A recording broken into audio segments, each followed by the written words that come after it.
Dahil sa mabilis na pagresponde ng mga otoridad, agad na naaresto ang 8 sa 10 na nakatakas sa provincial jail sa ikinasang hot pursuit operation ng Ibaan PNP at Santo Tomas PNP sa Batangas City. Nakibalita dyan si Patrol Woman Jessie Cris Obrero. 10 preso na tumakas sa Batangas Provincial Jail ang naaresto kahapon Hulyo 28 taong kasalukuyan matapos mabilis ang hot pursuit operation ng Ibaan at Santo Tomas Police Station.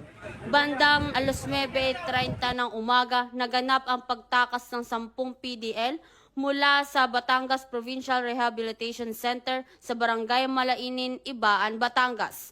Matapos tutukan ng ice pick ang isa sa mga PDL, ang jail guard at agawin ang baril nito.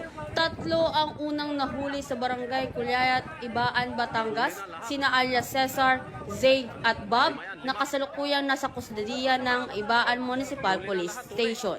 Samantala, bandang 1:30 ng hapon, naharang naman sa Startol ang Alps bus na sinasakyan ng 5 pugante na sina alias Armando, Norman, Dennis, Michael at Lester.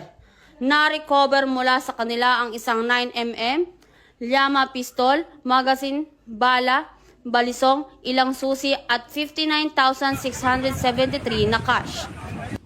Binubilis namin yung aming puwersa dito sa Santo Tomas Component City Police Station at pin-lockdown namin yung bus at doon na nagsimula yung aming negotiation para peacefully ay mag-surrender yung ating mga tumakas.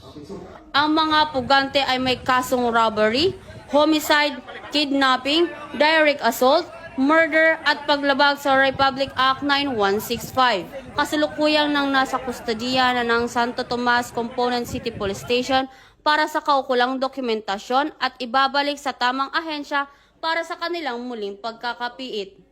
Dito sa Calabarzon, ako ang inyong Police News Network Correspondent, Patrol Woman Jessie Cris Obrero. Alagad na batas, pagtataguyod ng balitang pulis.